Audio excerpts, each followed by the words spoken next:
Hello, what is up, and welcome back to my channel. I'm financial coach Jess, and today I am celebrating open enrollment for my Become a Coach program. I take teachers at heart and I help them start and grow their own financial coaching business. And I want to celebrate by doing two things today. Number one, I want to show you a part of one of the lessons that is within this program. I know it can be very, very scary investing in yourself and enrolling in a program like this, even when you feel called to become a coach. And so to help with some of those doubts, to help with some of those fears, I want to give you a very quick picture of what it looks like within the program by giving you a short excerpt from one of the lessons. The second way I want to celebrate is I want to give you a significant discount on the program, and you can get that code by watching until the very end of this video here today. But the code is only good until June 1st. So I definitely want you to take advantage of this before that date. Otherwise, the code is going to expire. This is only good for the launch of the updated version of Become a Coach. Let's go ahead and jump into the lesson that I'm sharing with you guys today, and it is all about your mindset when it comes to financial coaching. Hello everyone, and welcome back to Lesson 5, Part 1. I'm going to be covering coaching best practices. So there are some things that are going to apply to all of our financial coaching businesses, and I want to talk about those in this lesson here. But first, before we dive in, I want to go over my most asked question about this program, and that is, why do I not include personal financial knowledge in Become a Coach? And this is on purpose that I do not include my money philosophy in this program, and it actually is a benefit to you. So there's 4 big reasons why I don't include that in this. Number one, everyone's philosophy on money is going to be different. If you've watched my YouTube channel, if you've hung around my Instagram for the past couple of years, you know that I am really against frugal living as a lifestyle. For my ideal client, and even me personally, frugal living as a lifestyle, extreme frugal living, is very harmful to my ideal client's money mindset. I find that it does more harm than good for them, so I speak out against it because a lot of my ideal clients, they try frugal living and they still end up broke. So I speak out against that. That's my money philosophy, but your ideal client might be completely different. Maybe you do want to use frugal living as a strategy for them, or maybe your philosophy just really revolves around frugal living, and that is totally okay. Everyone's philosophy on money and everyone's unique financial perspective is going to be different because we've all had different upbringings. We've had different experiences. We have different thoughts when it comes to saving and spending and debt and all of that. And this really leads me into number 2, which is everyone's ideal client and niche is also going to be different. So the things that I teach in my 12 Weeks to Wealth program, the things that I focus on when it comes to my money philosophy may not even apply at all to your ideal client. For example, a couple of different ideal clients that wouldn't really have a whole lot in common when it comes to personal finance. For one, my ideal client is recent college grads, women that have graduated college. They have their first big girl job, but there's not any adulting happening behind the scenes. Their personal finance and what we cover and what we talk about is going to be completely different than, let's say, your ideal client are military personnel that have retired from the military, so veterans coming home and readjusting to civilian life. The personal finance that you're going to be teaching them is going to be very different than someone just starting out in their early 20s and really are working on financial literacy. There's going to be a lot of differences between those two. And then everything in between, of course, as well. Divorced individuals, parents that are struggling to make daycare payments.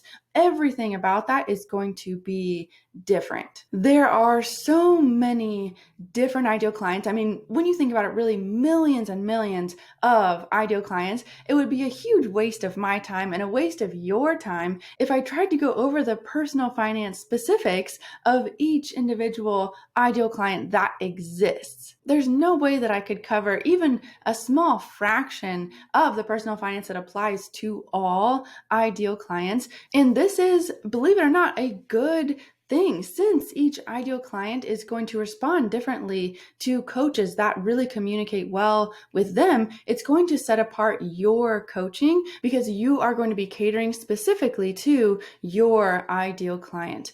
And number 3, this would be a huge competing offer if I had personal finance and become a coach, as well as my other financial coaching program, 12 Weeks to Wealth. In 12 Weeks to Wealth, I cover everything from investing, insurance, taxes, high yield savings accounts, credit score, credit report, negotiating collections, interest rate, side hustles. There's so much that I cover in that program. And if I tried to cover that again in this program, it would be a competing offer because the content would overlap way too much.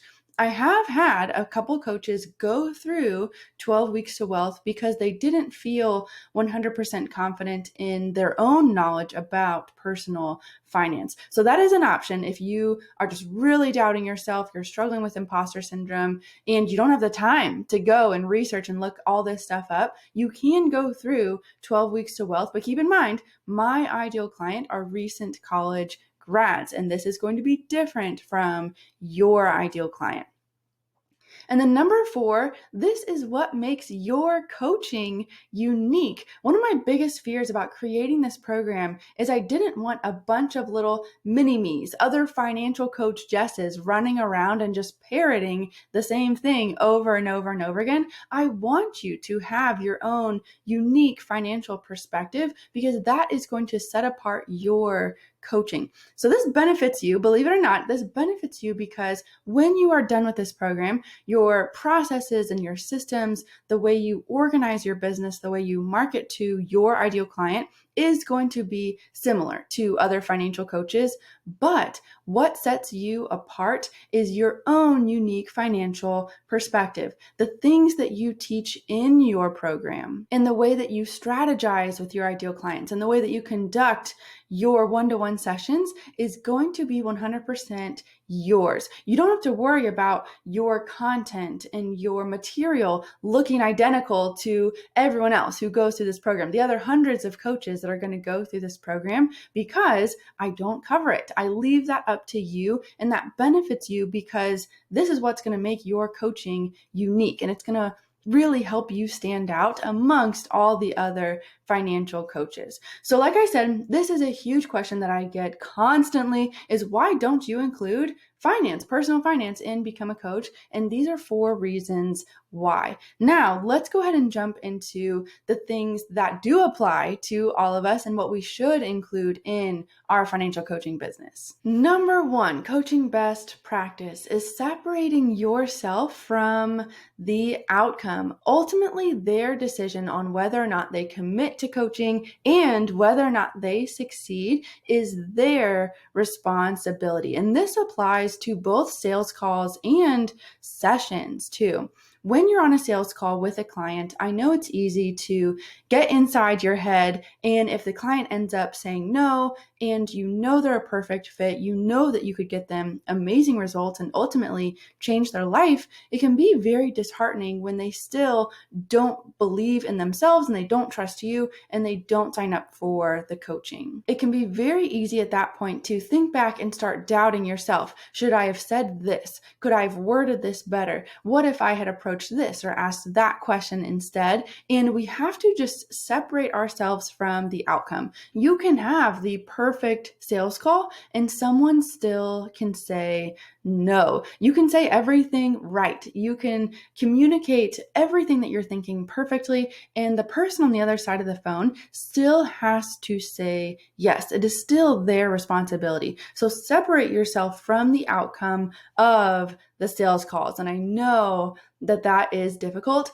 On the flip side, you need to separate yourself from the outcome of the coaching sessions as well. You can give them all of the information, all the resources, accountability, tools, and it's still their responsibility whether or not they're going to follow through with the coaching. My high school teacher used to say this all the time, and it really applies here. And the quote is, "You can lead a man to water, but you can't make him drink. And that is what happens in our coaching as well. This was a really hard lesson for me personally. I remember toward the beginning of my coaching, if I had a session with a client who was just really killing it, they had crushed all of their side hustles, they'd paid off thousands of dollars of debt that month, they'd saved some money, they budgeted correctly, everything was just really flowing nicely, and they had followed through. They had taken on the responsibility, and they personally had followed through.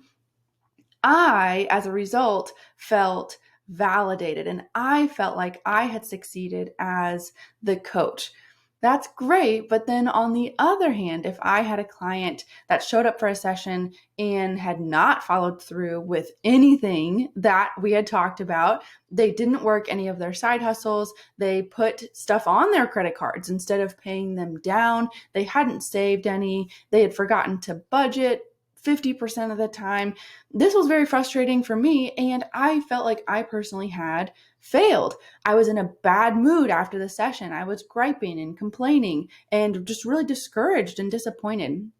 You cannot ride the highs and lows of your clients in your personal life or really in your business either. It's not your responsibility, the successes or failures of your clients. It is your responsibility to lead them to the water, but then they have to take on that responsibility and they have to drink from it. So remember, separating yourself from the outcome, very, very important when it comes to both sales calls and coaching sessions.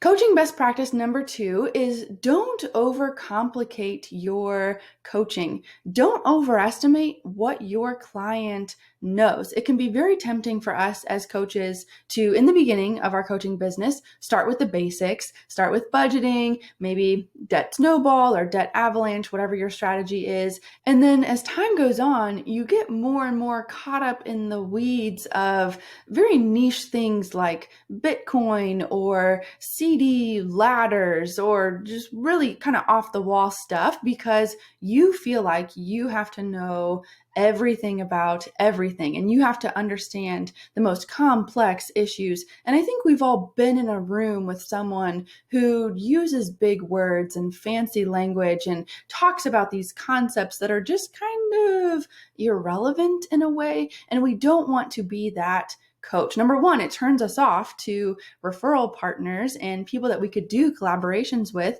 And number two, it also distances us from our ideal client. We're not on their level anymore. We're not talking their language. So depending on your ideal client, you might be going over the basics a lot in your coaching. And you can sound like a broken record, but you've got to go back to the market research that we did in lesson 1, the market research calls, the market research copy paste, your avatar questions. You've got to continuously go back to those and really stay in tune with what your ideal client needs. I want to reiterate, it's not a competition of who sounds the most prestigious. And I see this in Facebook groups. I see this online, even on my YouTube channel, the way people comment sometimes. It's not a competition of who sounds the most prestigious. If you're going over the basics and that's what your ideal client needs, that's okay. You don't have to get caught up in the weeds and understand the most complex issues and use all the big words and fancy language. That is okay.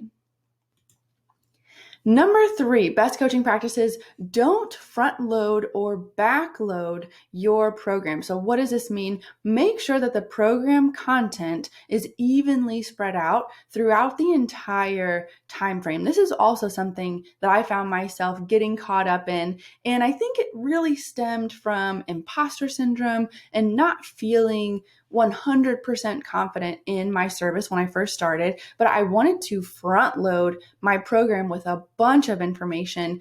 And once again, this stemmed from not feeling confident, dealing with imposter syndrome, and wanting to show my client, this is all the stuff that I know. This is all the stuff that we can accomplish. Look at all the things that you have for homework now that you can do. And it ended up being very overwhelming for the client when I front loaded the program out of insecurity. So make sure you're not front loading, make sure you're not back loading your program. We want it to be really evenly spread out throughout the entire time. We also want to get them those quick wins in the beginning to build their confidence throughout the program. If anything, your program should follow a slight bell curve. So in the beginning of the program, it's got an upward trajectory, but it's not as steep. We want to get them those quick wins, like maybe doing a side hustle or paying off one of the smaller credit cards. When they get those quick wins and they see progress right from the get-go, it gives them a whole lot more motivation to stay strong throughout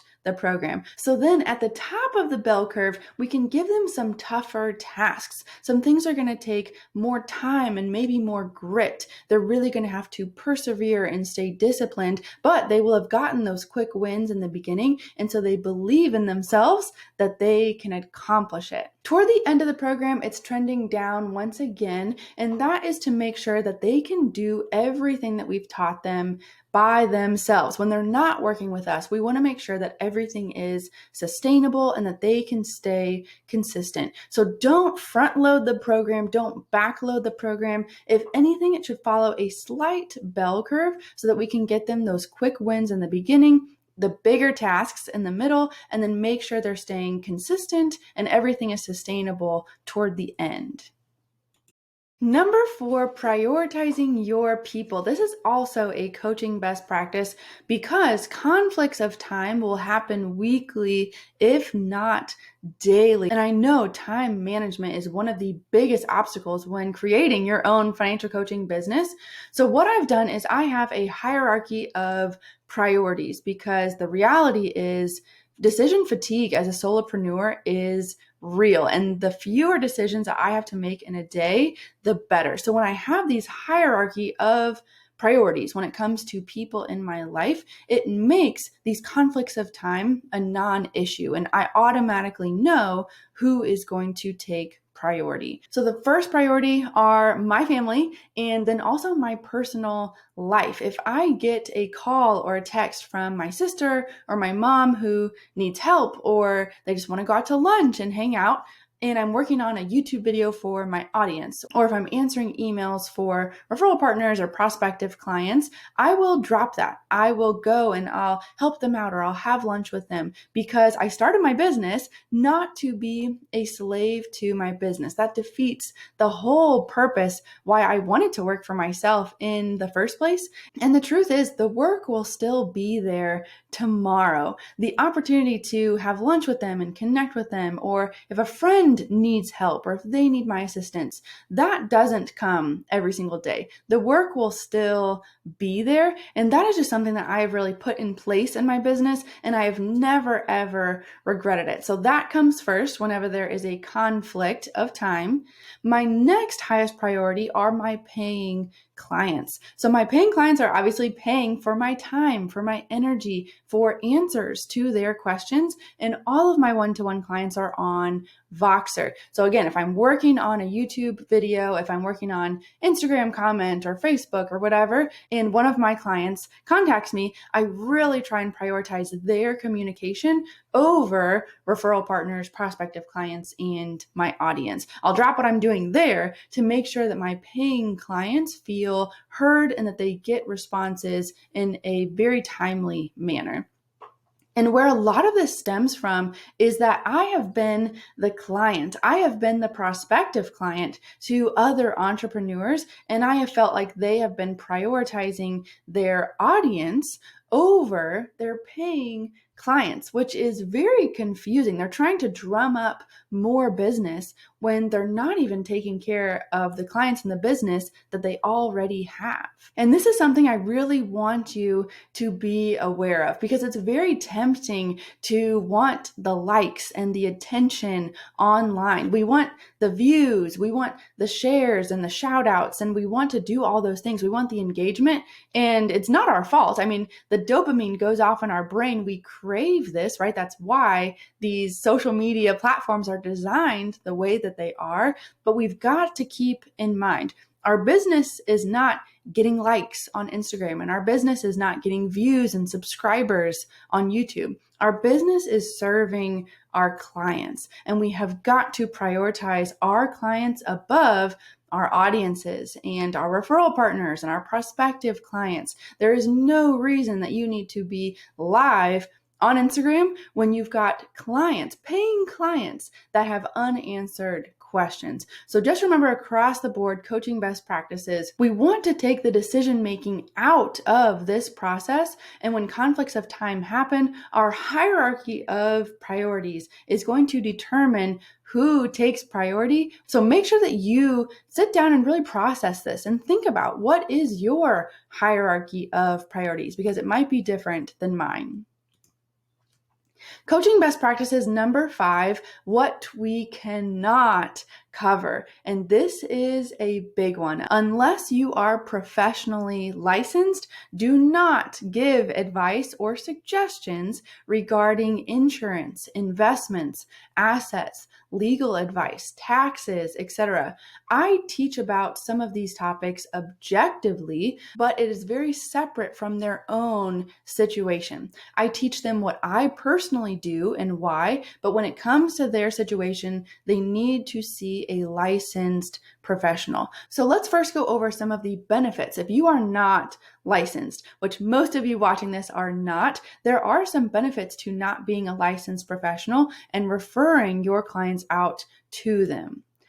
Number 1, your clients know that you are giving unbiased information 100% of the time. When you don't sell anything, you can truly be objective and honest. This is something that my clients have really come to appreciate about my program. They know that I'm teaching them objectively about taxes. These are how taxes work. But as a result of my lesson, they're able to go and talk to their CPA more confidently, and they know what questions to ask, and they know what to look for because of the conversations that I've had with them. Number 2, it opens the door for you to make great connections with these professionals and vet the ones that you recommend. People avoid using these professionals because they've had a bad experience, or they just don't flat out know who to trust. And that's a big hurdle when your clients are coming to you. You need to have vetted these professionals ahead of time, because you're going to be referring them out pretty often. I would say every single client that I have, I'm either connecting them to a financial advisor, a CPA, and or an insurance agent. Every single client, I'm referring them out to those professionals. So it's very, very important. And at a later session, we'll go over exactly how to meet with these professionals and what questions to ask them in order to vet them and make sure that they're going to take just as good of care of your clients as you do. And then number 3, it keeps our liability and our risk down. We want to keep our liability and our risk very low. And by referring our clients out to these professionals, we are able to do so. So now let's go over some examples of how do we teach objectively without applying it directly to our client's situation. And I know it's a gray area, and stay with me. I think these examples will really help you see the difference between the two. Make sure that you understand the scope of your practice and where are you going to need to bring in those licensed professionals. Make sure that you highlight that. Like I said earlier, at a later session, I'll teach you exactly how to approach these professionals, what to say, how to vet them, and then what to do when you find a professional that would be a good fit to refer clients out to. Action items number 2 and 3 are going to apply more so with the Kajabi and Google Drive walkthrough, but number 2 is to start outlining the flow of your coaching sessions. So when I show you a sample coaching session that I've done with my clients, I want you to really get into the details and understand, are you going to use Google Drive like I do? Are you going to use something else? What are the resources and what are the platforms that you're going to be needing to host your coaching sessions? And then number 3 is getting familiar with Google Drive, if you choose to use Google Drive, and or Kajabi. So if you chose Kajabi as your website platform, hopefully after this walkthrough, it'll feel a little bit more familiar familiar, and you can start building that out as well. I'll see you guys in lesson 5, part 2. Thank you guys so much for watching this lesson from my Become a Coach program. Like I said in the beginning, enrollment is open, and I really hope to see you guys inside. If you choose to enroll by using the link below, you can use code 500 off 500 OFF to receive $500 off the program price until June 1st. Let me know in the comment section down below, what questions do you have about my program? I will answer you guys ASAP leading up to June 1st so that you can have all of your questions answered before you enroll in the program. Remember, after June 1st, you can still enroll, but it will be for the full price and not with the $500 off discount. If you want to take a deep look into my curriculum, into the testimonials of coaches that have already gone through this program in 2019 and 2020, make sure you click the link below and it'll take you to the full sales page where you can get all the information you could possibly want to know about this program. Make sure you take advantage of this discount that's available to you right now until June 1st, and I'll see you guys in my program, Become a Coach.